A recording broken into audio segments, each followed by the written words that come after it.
Hello everyone, Assalamu alaikum. My name is Kurat. Some of you probably know me, some of you don't. I'm a general psychiatrist trained in Chicago. So I got very excited when Chicago was mentioned. I was then in the Veterans Hospital, had a clinic in Kenosha, Wisconsin, as well as I was kind of able to relate to you guys. Thresholds and Mount Sinai was the place where we were trained, so was very happy to hear that. I finished my fellowship in behavioral neurology and neuropsychiatry. I specialize in dementias and cognitive disorders from the Mayo Clinic in Jacksonville. It's a pleasure to be here. Thank you so much for having me. It was a very delightful talk. I'm very, very happy to see this happening here today. I think it's an excellent concept that needs to be integrated in the society here, rather new concept.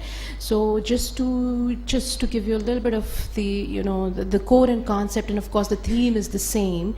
So we work just so that you understand the hierarchy of this, where they fall in the hierarchy of this treatment or management algorithm, right? So we are basically first line clinicians. So when somebody starts developing or has been having symptoms of serious mental illness, they come to a psychiatrist, to the physician, to the doctor to get treated. Inpatient, outpatient, usually a lot of patients with, or some of them with severe mental illnesses get admitted to the hospital. We treat them however long it takes, 4, 6, 8 weeks, whatever, try to stabilize their symptoms. But then I have to let go of the patient. I know the patient is not ready to be out there. They have to be in the mainstream. They have to resume their roles in the society, in their families, as professionals, whatever, try to fulfill their responsibilities. It's almost like, you have a patient with stroke. Right, you treat, you start on antihypertensive, stabilize the patient was in the ICU.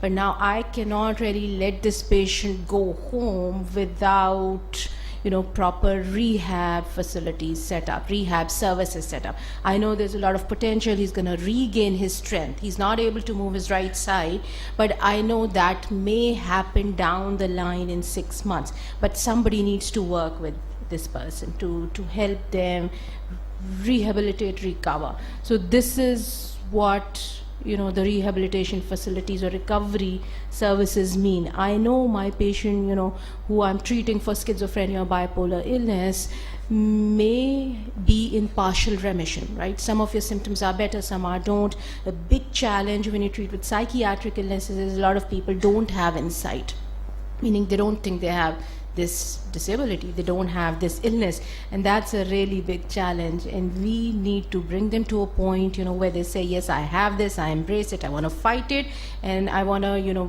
regain my full functioning, which is where the recovery services come. So if for us, if I have a patient I'm treating, we own this person, right? This is my person. I want this person to be able to function as best as he or she can. But it's sometimes really hard to let go of this patient without, when I know he's not gonna be able to really function at his full potential. So these services are very, very important, and unfortunately in Karachi I don't have a lot of options. So this is a ray of hope for me. I'm extremely happy and pleased to to have a place so I sit with the family, I tell them this is where we are at. I need another few months, and I know this person can get better level of functioning, symptoms wise, mental illness wise. Some of them end up being on difficult medications like clozapine, and I really want somebody to monitor, to supervise, to manage not just medication but also their lifestyle and psychosocial stuff and family dynamics and conflicts at work and all of these things.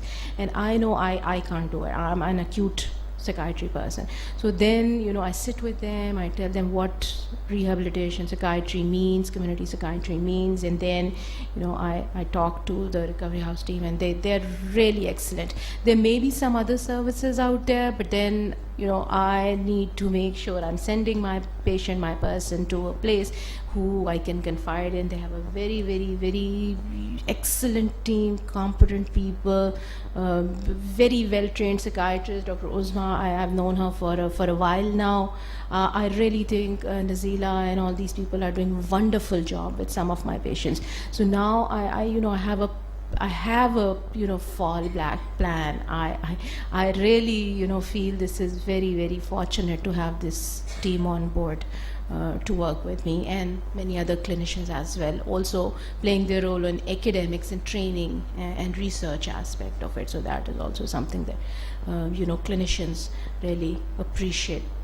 When I came back from the US, so there's some culture, contextualization to psychiatric services more than anything else. So when I came back from the US, I still remember to this day my very first patient. So I, went to the clinic all buffed up, thinking, okay, I'm board certified and whatnot, feeling good about myself, and sitting in my clinic. And the very first patient who came to me, she sat there. She's a 30 years old, kind of young married female who came, and she's telling me, she started crying, and I'm like, what happened? And she's telling me that my husband is talking to my sisters-in-law on the phone behind my back, who are telling her I'm no good, and to keep me at my level, and my parents-in-law are coming and they're staying with, and I have no clue what she was talking about. I was at a loss.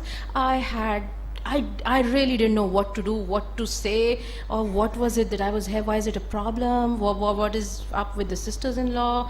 I really had no clue. So that is, but then I went back and I really felt shaken. I don't know anything about the cultural now, because I was trained in the US. That's where my psychiatry practice, my psychiatry training started. So I was more familiar with the setup there. But it's very, very important to know the cultural norms, people's dynamics, especially here when they're very closely knit families, which sometimes is a positive, it's a strength. Probably prognosis of serious mental illnesses is better in Asian countries than in the West. And one of the points they make is, they have very closely knit families, interwoven society. But sometimes it's a challenge because, they're very complicated family dynamics. Nazila, would you like to open the Thank you. floor for questions? Thank you, Dr. Kurutilan. Really, it's so kind of you that you really understand from the very beginning that yes, psychiatric rehabilitation has its role in the long-term role of our clients and their families. Because most of the time in our country, what we practice is the medical model, which revolves around the pathology. It's about the assessment, it's about the service model. But the psych rehab model is about the person. It's about the strengths, and it's about educating them to learn about their skills and empower and enhance their potentials. It's about integrating them back into the community. So it's more about a person. It's not about the diagnosis only. It's not about the medications only. So while I was listening to the Anthony's presentation also, so all the time I was on the roller coaster. Maybe most of you would also been. Because for us, it's a new thing. We believe that cure is the only thing. And I was just looking that are there any statistics? No, there wasn't anything. There wasn't any quick formula for that. It was all that we have. It was about the values. It was about something we have and we learn from our culture. It was very basic thing. It was about common sense. It was about respect. It was about accepting, and it was about inclusive. So the evidence-based practices also revolve around it. It's about educating the person, their families, about the strength they have. If we talk about the wellness recovery action plan, or the illness management plan, or the family psychoeducation, it's about their life. We cannot fix their problems, but we can be there to support them, to know their about life, their challenges, and their means to bring the change in their life. So it's a paradigm shift from the service model to the education model, from the professionals to the individuals. So it's a great thing. It's a big challenge.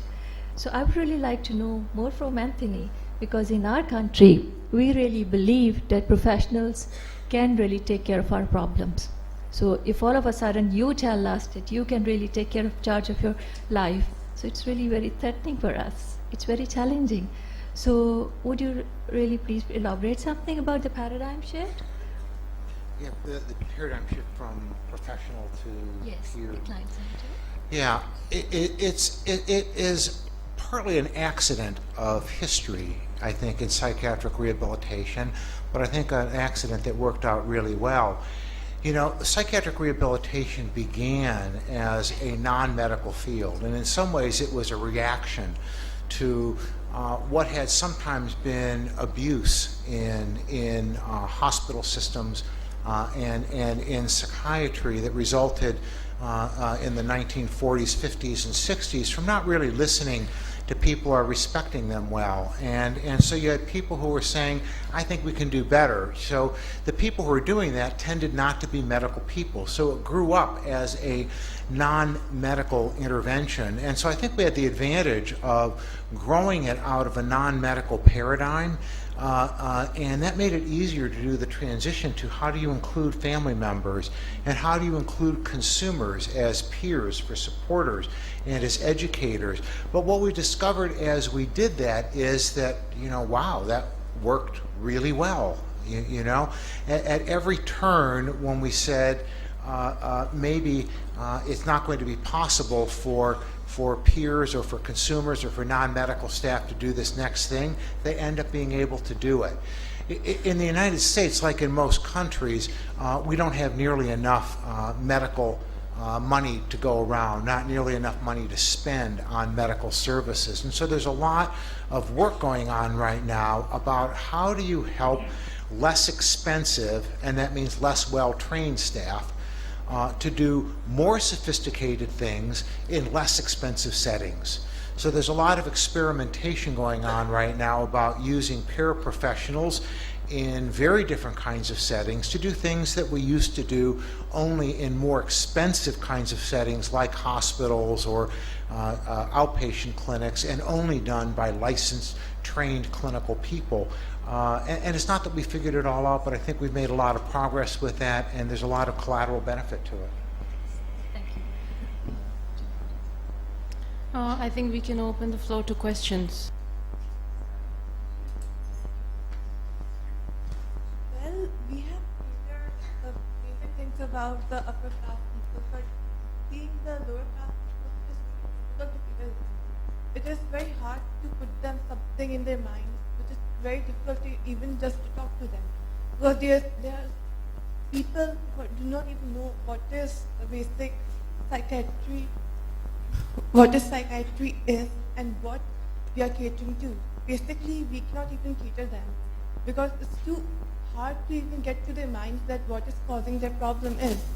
And we have such lack of resources that we know from the start that even the start that we have, we can't cater the lower class. We can only cater the class which we can know that we can cater, which is the middle class or lower middle class. But even if we go to the grassroots, it is very, very difficult to cater them because their mindset is totally different from what we are used to catering. And even if we do, it is a very, very shaky, rocky path even to go there. And to be honest, we cannot even go to such areas because living condition is pretty bad. And when we just going to change their mindset, it's even a hard task than we can even imagine.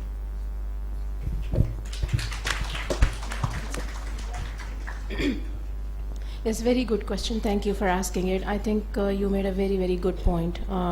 Addressing low socioeconomic status, attitudes and beliefs about different symptoms of mental illnesses and psychiatry is a huge challenge. It's really something that we deal with on a day-to-day basis, day in and day out. However, a lot of times if you work with these people, work with these families, they are open to at least giving it a try. They do listen to you.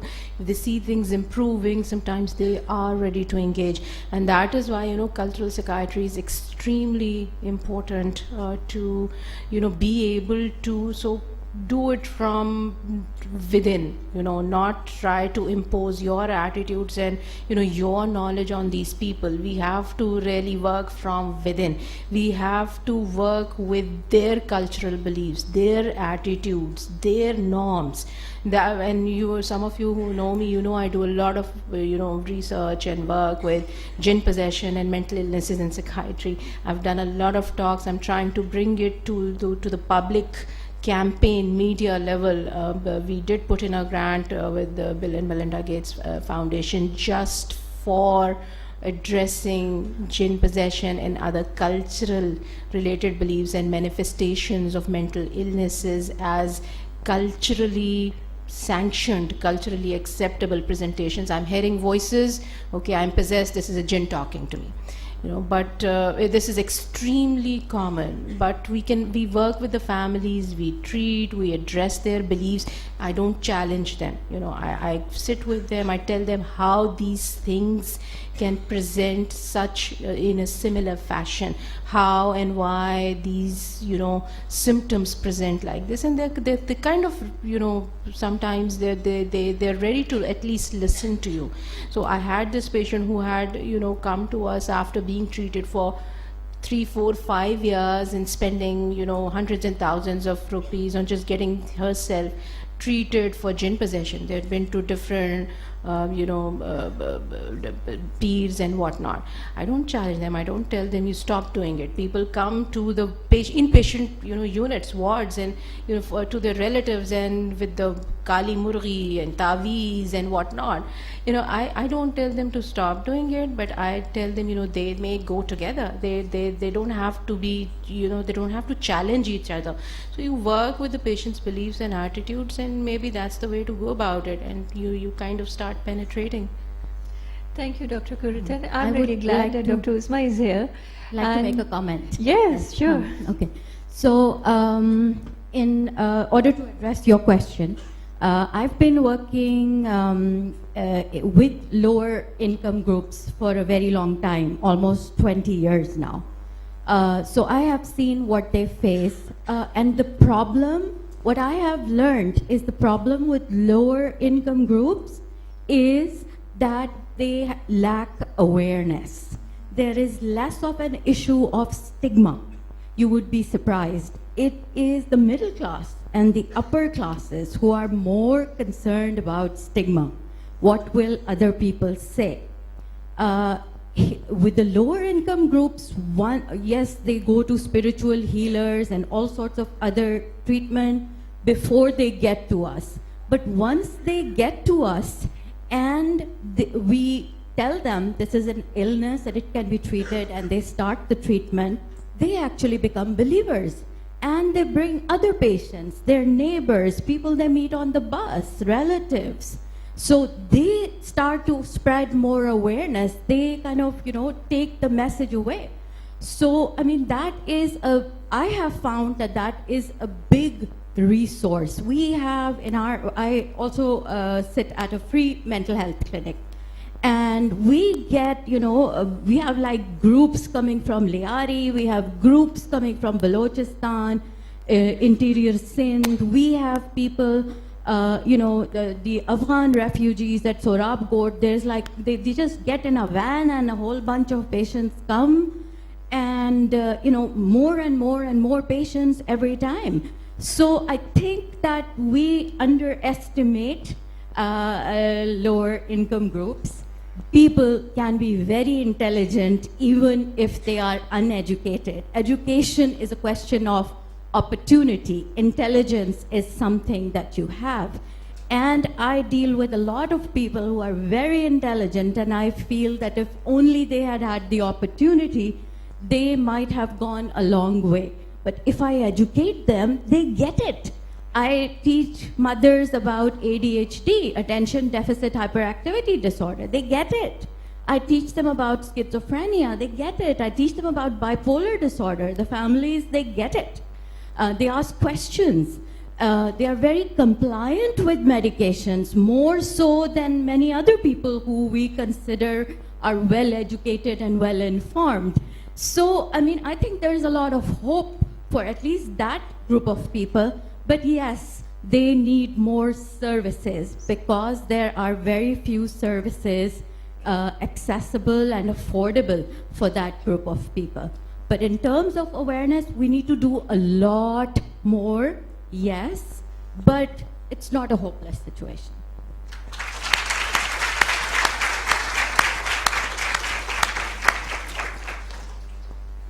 Good morning. Thank you.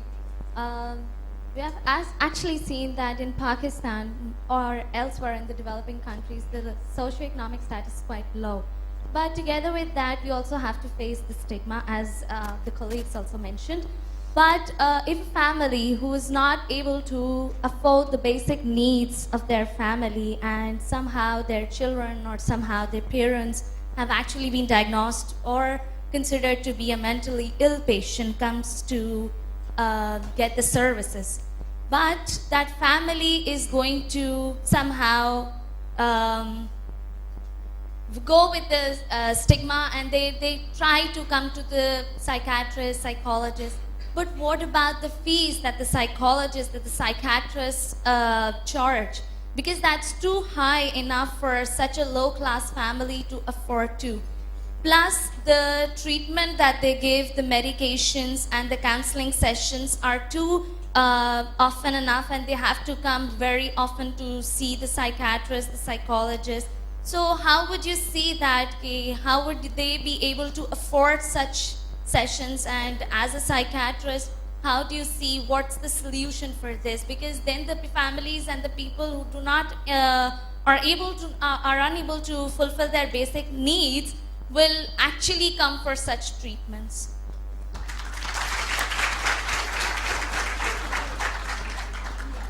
Okay, yeah.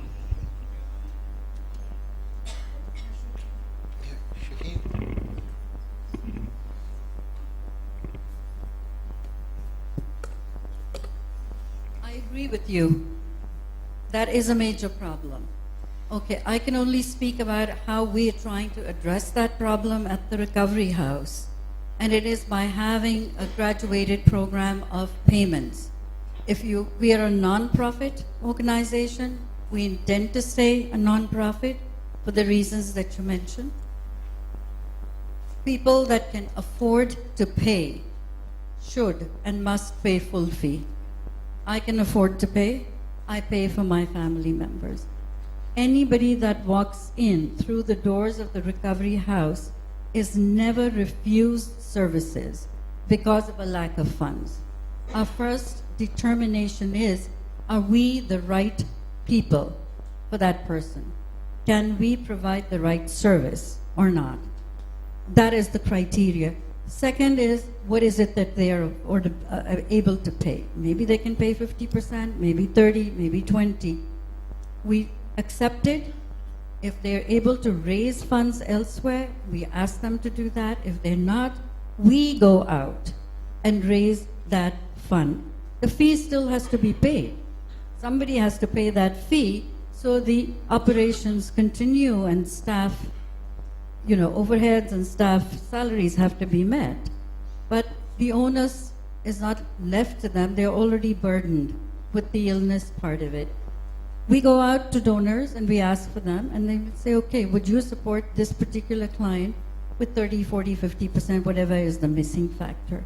The third criteria that we have is, if you cannot afford to pay, you don't have to pay. You will still be given services. If you are zakat mustahiq, then we have a zakat fund which pays for those services. If you are not zakat mustahiq and still demonstrate that there is an inability to pay, we will still go out and find donors to support it. Obviously, the Recovery House is not going to be able to meet the needs that are out there in the city, but more and more such programs, and I think just from within our group, Dr. Uzma is attending to that by free services. There are a whole lot of other free services within the city, but more is needed and more awareness as to that these are available. A lot of people do not know. They might feel that the recovery house and it sits on Tipu Sultan Road, perhaps that's not where we should even enter. But just to put it out there is that service comes first for us. We want to attend to the client. It is not a lack of resources or financial resources that can prevent them. So, but you're right, it is difficult. Thank you.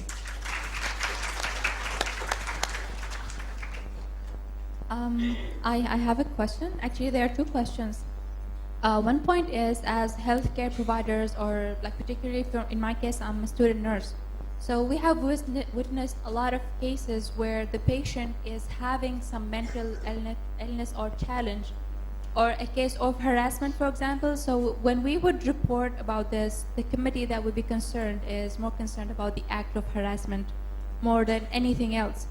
So how close are we to the environment of the hospital where physical illnesses are being treated, but we also can find mental illness that has not been attempted to be cured or kind of dealing with it?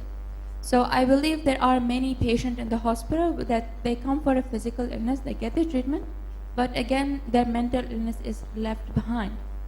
So how can we overcome this issue that we have the case that is not reported, but we see it, we witness it, yet we cannot approach it because it has not been properly kind of processed in the channel. The other question is, Dr. Anthony has said that the values that we have as healthcare providers will be really important when we deal with the patient. So how are we making sure that our values are not really shaping the other person in front of us? Because they mostly come really lost. They do not really have a cause. They do not have any hope. They do not have anything to kind of catch on that I am that person and I need help as me, myself. So how are we making sure that the other person is not being shaped the way we are? We are making sure that they are the way they want to be. I think Dr. Anthony can, thank you for raising these two important questions. Dr. Anthony can answer the second part, then I will really answer the first part. So, Well, let me say a word about the first part, and then maybe you can Okay. talk about the second so part. mostly, yes, we do so. Okay, first part and second part. So it's not about the which part, it's about that, okay, what is the issue? So you're right, actually when we think about the medical model, we forget that that person has a mind also, emotions also. So that brings us closer to the comorbids. That brings us closer to the non-communicable diseases. But in a particular medical model, we are more concerned about that, okay, what the heart is doing and how hypertension is being treated or the diabetes. But if we go towards the prevalence and the course of these illnesses, we come to know that, okay, the immunity or the resistance to all of these ailments is about how that person emotionally reacts. So this brings us closer to one of our liaison with the Taba Heart facility, where they really believed in us and they said that yes, it's not only about us, heart, it's about mind also. So it's about the sensitization of the professionals. They should be aware that yes, it's not only about the body, it's about mind, it's about emotions. So the end result is the course of the illness, which demands the collaborative efforts of both the mental health services and the physical health services.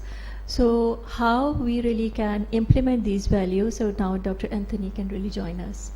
Yeah, I was going to say a word about your comment about how you get more assessment and identification of this for people who come in for medical needs, because they're often co-occurring behavioral health conditions that are ignored. We were working with a local hospital emergency room, and I asked them what their admission numbers were for mental illness, and it was a really tiny number. And how can this possibly be? Well, it was because they only tracked the presenting diagnosis. And there are all kinds of co-occurring things. They just didn't pay attention to that in their numbers. So it's a really common issue.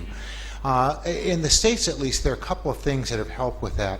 One is there's been a lot of work around education. And I think that where it has to start in the helping professions, nursing, psychiatry, emergency room physicians, primary care physicians. There's a lot of education that we often don't do with them about the interconnection between physical health and mental health and identification of behavioral health conditions. The second thing is, I'm a big believer in simple tools like checklists, right? And so one of the things that we've had a lot of success with in the States is that you include in the standard physical assessment protocol a handful of questions about behavioral health. And if it triggers something, you go deeper. But now it's increasingly common in a network of primary care physicians to have a standardized 3, 5, 7 question sequence for depression and anxiety, for example. And if in those few questions only takes a few minutes to administer, something pops up, then it's like, well, let's talk about deeper assessment with it.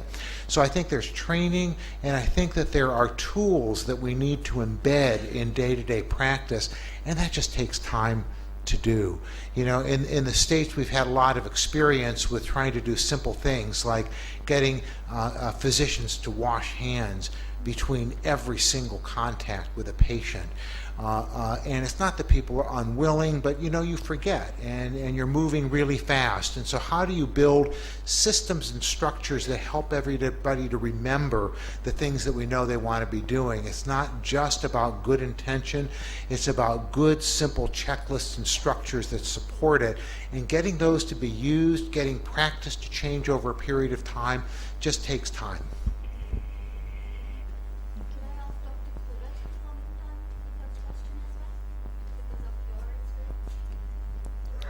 So I think what you asked is is a very useful question, very important question, and as you mentioned, I think using questionnaires, sometimes even self-rated questionnaires while the patients are waiting in the waiting area out there, you just hand out depending upon especially the population you're practicing with. In the community clinics, like we used to work with the veterans, so we used a lot of substance and alcohol and smoking and PTSD-like symptoms. You're working with mothers, you can come up with a questionnaire for postpartum or depression or psychosomatic. There are multiple.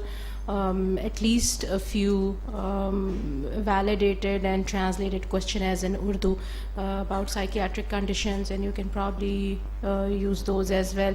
I think for us as physicians, because we work frontline with the patients, I think some of the duty lies with us as consultation liaison members. If we see people, we pick certain symptoms, we can probably refer them or at least try to convince them, and maybe just educating them would be the first step to go about it, depending upon we work with inpatient or outpatient. And I think in the community it's extremely important. I think we also as providers need to be sensitized to their needs. As Nazila was saying, we need to really be aware of, because sometimes it's just psychosomatic. A lot of women just come with aches and pains, vitamin D deficiency, anemia, I'm dizzy, chakkar aate, that's there. A lot of times women just come with psychosomatic things, but a lot of times it's just anxiety and depression. So I think we also need to sensitize ourselves as providers. Uzma works with many patients. She's out there in the community, so she may have. Do you have a comment to make? I can. Because she's out there in the community, and so. Just a quick comment. I think, unfortunately, a lot of non-psychiatric physicians are not very sympathetic towards psychiatry. So they choose to ignore the obvious sometimes. And some of them can be educated and convinced, and others cannot. We have patients coming to us who've gone to a physician or another medical specialist who's told them, you don't have depression. Why are you taking these medications? Why are you going to a psychiatrist? Stop these medications. So if this is the knowledge of our colleagues, non-psychiatrist colleagues, then it is a lot harder for us to expect them to change their practices. And we've had that with general practitioners who work in the community as well. They don't want to lose their patients.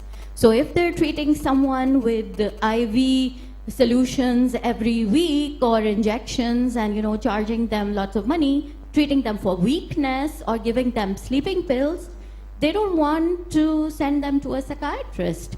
And the same experience can happen with those GPs. And we've done training for GPs, a lot of trainings for GPs. And we've always found that if we train, if we call 20, maybe 3 will have a change in attitude. The rest of the 17 will continue to practice the way they are practicing. So it's a tough nut to crack, but we keep working on it.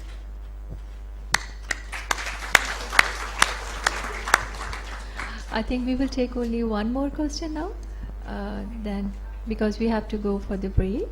So please, one more question from the audience. You want to add something, Scott? I don't. Which I think was, how do you avoid imposing your values when you're meeting a client? And I'll harken back to my training in psychiatric rehabilitation, and one of the first things you are taught as a psych rehab practitioner is to not do that. And one of the first things you learn as a psychiatric rehabilitation practitioner is to hone your interpersonal skills so that you're doing active listening to the person served, and you're reflecting back to them what you're hearing from them before you say anything about your values. And maybe you won't impose your values. You've got these values that Tony elaborated on, but you're actually coming from the perspective of the person served in terms of what their values are. We talked about the whole issue of, cultural influences, and you need to find out about those because those influence the course of rehabilitation. You need to find out about those. And then you work with the person to move forward in recovery.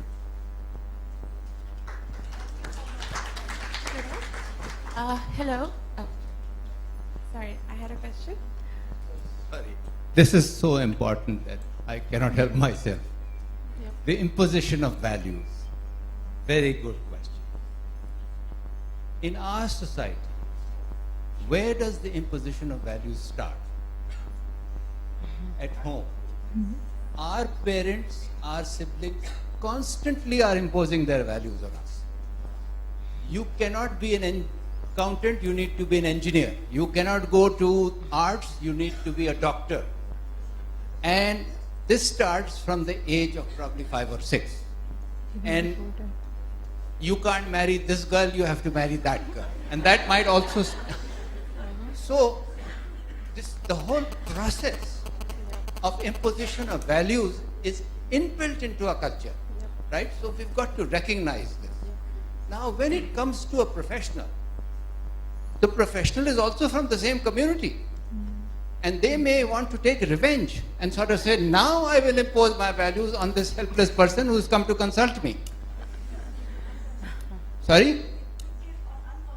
Yeah, of course. Unconscious, and then you don't know. You don't know how not to impose your values. So the training, in spite of the fact that, as Scott said, we train them not to impose their values, but we are finding it at the recovery house that we become very alert, that are our psychologists aware of this, that you have to be a listener. This is a huge subject. It's a very important question. But the awareness that we cannot, we should not, otherwise we will do the opposite of what we are trying to do. So I'm sorry I sort of took the last question part if you want, but this is important. Just on a lighter note, I just want to add, I'll just take 10 seconds. So I think it's, sometimes it's the other way around, because you made a very important point. Sometimes we are kind of trained, our circuits work that way. You have to take, the other person's. So it's sometimes the other way around. Patients come in and they expect us to impose our values or decisions on them. They come and ask me, Doctor साहब, बच्चे की शादी करूं या नहीं करूं? आप बताएं, आप कहेंगे तो करेंगे, आप कहेंगे तो नहीं करेंगे. Dr. Saab, you tell me, do I send my son abroad or not? They're asking me for my decision, for my verdict on his life. So sometimes the other way around, we should be very consciously aware of how not to impose our values and beliefs, but sometimes they do want us and expect us as professionals to give them that decision about major, life changes. Sometimes it's the other way around. So it's also about us, how we practice it. So thank you very much, Dr. Anthony and Dr. Kurutulain. And